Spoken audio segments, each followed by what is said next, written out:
Nesse vídeo eu quero mostrar duas propriedades de potenciação que você precisa conhecer. Bora lá?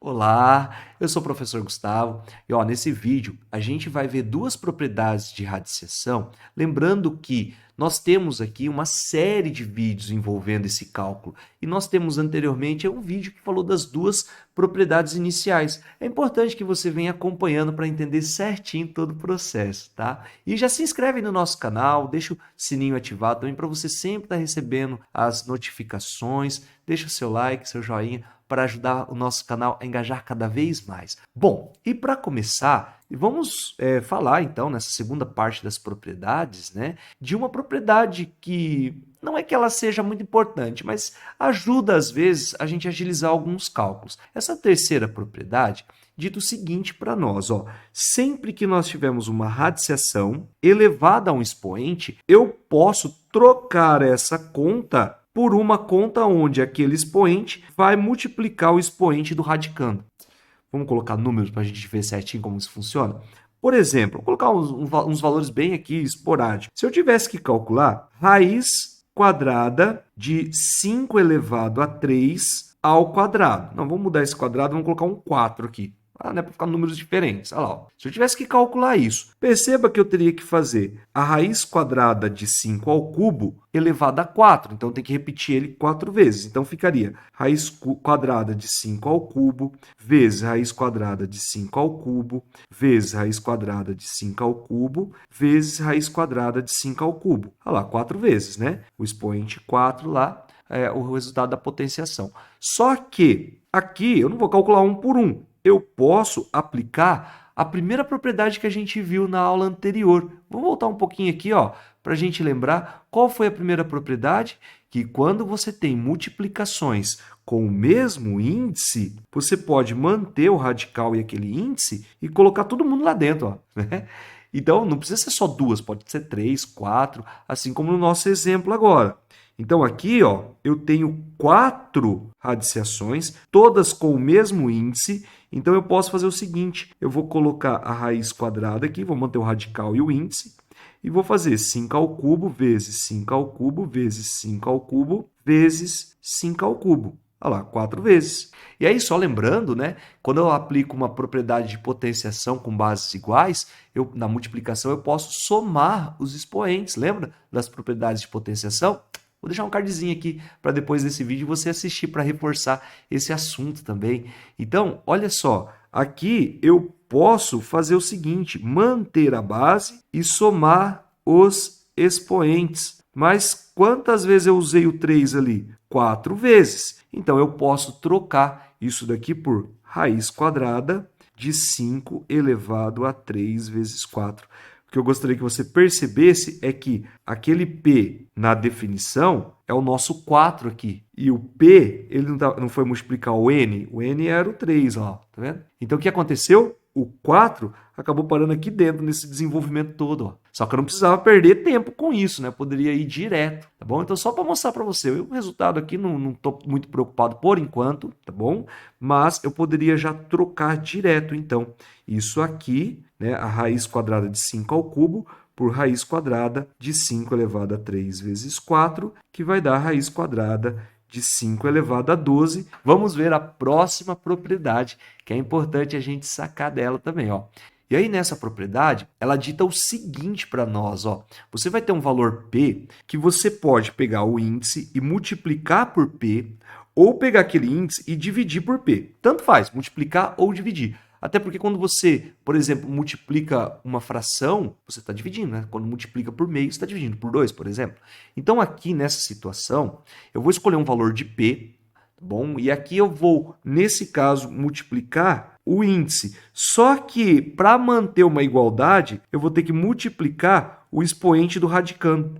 Como assim, professor? Estou querendo mostrar para você isso, Se eu tenho, por exemplo, raiz cúbica de 5 elevado a 2, você acredita que esse vai ser o mesmo resultado que a raiz nona de 5 elevado a 6? Olha lá, o meu P agora é o 3 que eu estou colocando aqui. Eu posso escolher um número e multiplicar tanto o índice como o expoente do radicando, que não muda o resultado. Se você fizer na calculadora aí, raiz nona de 5 elevado a 6, você vai perceber que é o mesmo resultado que raiz cúbica de 5 ao quadrado. Se você fizer, por exemplo, raiz quadrada de 5, e se você multiplicar por o que você quiser, vou multiplicar aqui para exagerar, por 7, aí você só precisa perceber que o expoente lá é 1. Se você multiplicar por 7 também, vai dar o mesmo resultado. Então, a raiz 14 de 5 elevado a 7 dá o mesmo resultado que a raiz quadrada de 5. Vamos pegar um número conhecido? Vamos fazer uma bem básica aqui. Ó. Quanto que vai dar raiz quadrada de 4? Pô, você já sabe que dá 2 essa parada, né? Mas eu vou multiplicar aqui de propósito por 3. Lembrando, então vai ser raiz de 2 vezes 3. O 4 que tem o expoente 1 eu vou multiplicar por 3. É o meu P ali. Então, isso aqui vai ser raiz sexta de 4 ao cubo, raiz sexta de 64. 2 vezes 2 dá 4, vezes 2, 8, vezes 2, 16, vezes 2, 32, vezes 2, 64. Ah lá, dá o mesmo 2. É claro que você não precisa fazer isso, eu só estou mostrando para você como funciona a propriedade, tá? Que eu posso multiplicar o índice ou o expoente e também posso dividir, que esse é o que mais a gente vai usar, tá? É o mais importante. Se eu tiver, por exemplo, raiz quinta de 7 elevado a 10, poxa, eu posso vir aqui dividir por 5, tanto o índice como o expoente lá do radicando. E aí, ao invés de calcular 7 elevado a 10, cara, olha que lindo. 5 dividido por 5 vai dar 1. Então, some, eu não preciso mais trabalhar com radical.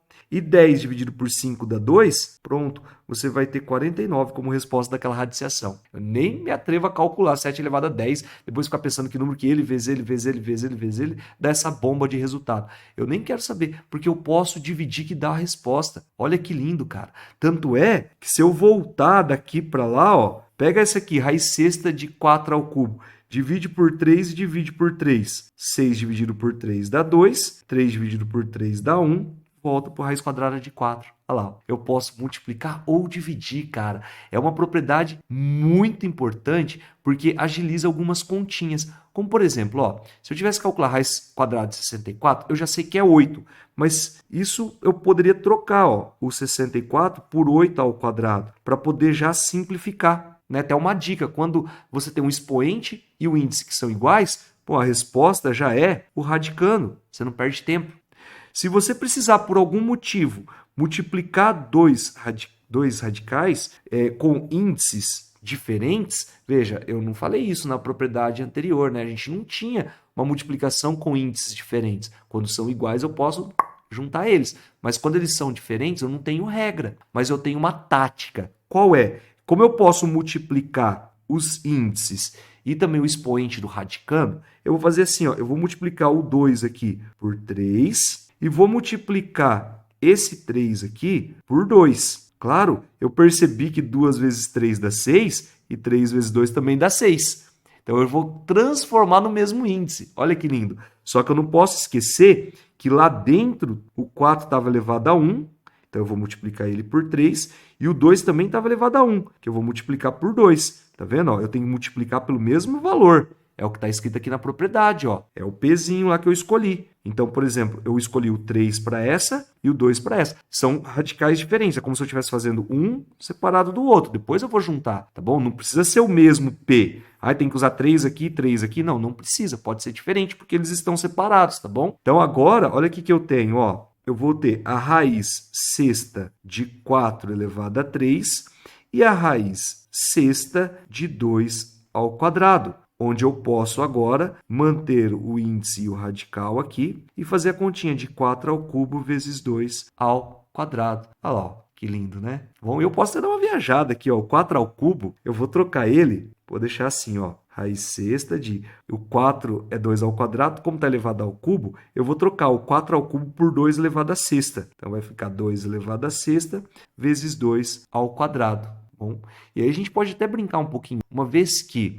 Como eu posso separar as duas, como a gente viu lá na propriedade inicial, no primeiro vídeo de propriedades, né? A gente pode calcular isso aqui como sendo raiz sexta de 2 elevado a 6 e raiz sexta de 2 ao quadrado. Que eu posso, olha que viagem, eu posso simplificar aqui, igual eu falei no item anterior, ó, o 2 e o 2, ficou só o radicando. Ou seja, essa continha aí, eu poderia simplesmente trocar ela por 2 vezes raiz sexta de 2. E eu posso, ó, por exemplo, dividir aqui por 2 e dividir aqui por 2. E ainda simplificar mais ainda esse resultado, falando que é a raiz cúbica de 2, ó. Dá o mesmo resultado, tá bom? Se você calcular raiz quadrada de 4 vezes raiz cúbica de 2, vai dar o mesmo resultado que 2 vezes raiz cúbica de 2, tá? Professor, mas precisava de tudo isso? Lógico que não, só estou mostrando para você, se você tivesse feito assim, ó, muito mais prático, né? Ó, raiz quadrada de 4, quanto que dá? 2. Pronto, tá vendo? Eu dei uma volta lá, que você poderia ter chegado aqui já direto, é óbvio. Mas eu só estou querendo mostrar para você a importância da propriedade, como que ela vai funcionar, tá bom? Eu cheguei no mesmo resultado de propósito, para mostrar para você que é possível, né, a gente chegar no resultado aplicando as propriedades. Aqui, nesse caso, foi mais fácil resolver, concordo com você, tá bom? Mas perceba que as propriedades, tanto de multiplicar o índice e o expoente, como também dividir, ela funciona, cara. É perfeito. Aqui, ó, uma outra dica, eu preciso calcular a raiz quinta de 1024. O que eu posso fazer com esse 1024? Fazer a decomposição em fatores primos, que é quando a gente pega aquele número e vem dividindo pelos números primos. No caso aqui o 2, ó. Vou dividir por 2, que vai dar 512. Se eu dividir por 2, vai dar 256. Se eu dividir por 2, vai dar 128. Se eu dividir por 2, vai dar 64. Por 2, vai dar 32. Por 2, vai dar 16. Por 2, vai dar 8. Por 2, vai dar 4. Por 2 vai dar 2, por 2 que vai dar 1. Note que eu usei, ó, 10 número 2. Essa decomposição permite eu trocar esse 1024 por 2 elevado a 10. Então, quando eu perceber que no índice ou no expoente do radicando existe a possibilidade de um número dividir os dois ao mesmo tempo, eu posso usar. No caso aqui, eu vou dividir por 5 os dois, ó. E eu vou, então, eliminar o radical, porque vai dar 1, e vai sobrar 2 elevado a 2, que o resultado é 4. Você poderia ter feito direto, mas aqui, novamente, repito, eu quero mostrar a propriedade para você. Olha lá, ó, raiz cúbica de 64. Se você decompor o 64, você vai perceber que ele é o mesmo resultado que 2 elevado a 6. Eu já sei que a resposta é 4. 4 vezes 4, 16 vezes 4, 64. Mas só para mostrar que eu poderia dividir por 3, e o resultado disso daqui seria 2 elevado a 2. Olha lá que lindo. Raiz cúbica de 7 elevado a 6. Vou calcular 7 elevado a 6? Vou nada. Vou dividir por 3 aqui, por 3 aqui. Já vou ganhar um pouquinho de tempo, que vai dar 7 ao quadrado, que vai dar 49. Olha que lindo. Raiz nona de 7 ao cubo. Agora eu vou dividir por 3 e vou dividir por 3. O detalhe dessa é que o índice agora ele permaneceu, né? Mas ficou mais simples a conta. Ao invés de você fazer 7 ao cubo e pensar um número que ele vezes ele, vezes ele, vezes ele, vezes ele, vezes 9 vezes, vai dar esse resultado, você pensa um número que ele, vezes ele, dá 7. A gente nem precisa muitas vezes calcular isso. Geralmente é dado esse valor para a gente nos exercícios, tá bom? A gente precisa resolver. Raiz quadrada de 8. Se eu fizer a decomposição do 8, eu tenho que o 8 é a mesma coisa que 2 ao cubo. Tá, professor, mas agora não dá para dividir por um mesmo número, né? É verdade, não dá para dividir pelo mesmo número. Mas olha uma tática que a gente pode fazer. Colocar aqui, ao invés de 2 ao cubo, escrever raiz quadrada de 2 ao quadrado vezes 2, que dá 2 ao cubo, né? E aí eu posso simplesmente, o 2 que está ao quadrado, tirar ele da raiz e chegar na resposta. Foi o que eu fiz aqui, ó. Se você perceber bem, quando chegou nessa continha aqui que eu fiz, esse 2 que estava sexta, ele saiu da raiz devido a essa propriedade aqui, ó. Mas eu posso fazer direto, tá vendo? E o 2 vai lá fora. Olha que dica legal. Por exemplo, ó, raiz quadrada de 42. Pô, 42 não é muito comum, então eu vou fazer a decomposição dele, ó. O 42 dividido por 2 vai dar 21. Se eu dividir por 2, não dá mais, então eu tenho que ir por 3, que vai dar 7. E agora não dá nem mais por 3, nem por 2, vai dar 7 de novo. Então, o resultado, perceba que não deu nenhum valor aqui na decomposição repetido. Então, quando acontecer uma continha como essa, eu paro aqui mesmo. Nem sempre vai dar certo para a gente simplificar. Então, por exemplo, do 42 vai ficar a raiz quadrada de 2 vezes 3 vezes 7. Não vai rolar, né? Então, eu paro aqui mesmo e chego no resultado, tá bom? Nem sempre vai dar para a gente aplicar essa tática, eu tenho que ficar esperto com isso. Deixei esse raiz quadrada de 42 mais para chamar a atenção, tá bom? Então, fique esperto como que a gente aplica essas propriedades. Elas são importantíssimas, porque muitas vezes a gente vai precisar simplificar essa radiciação. Então, o lance é memorizar principalmente essa daqui, ó, que a gente pode dividir o índice e o expoente lá do radicando para poder simplificar, tá bom? Então fica ligado nessas propriedades aí, que nós vamos ter mais um vídeo aí falando da regra da chuvinha, conhece? Então fica ligado no nosso canal. Mais uma vez, obrigado aí por estar assistindo nossos vídeos, né? Tô vendo uma galera compartilhando, isso ajuda bastante a gente. Muito obrigado, tá? Bons estudos e até mais.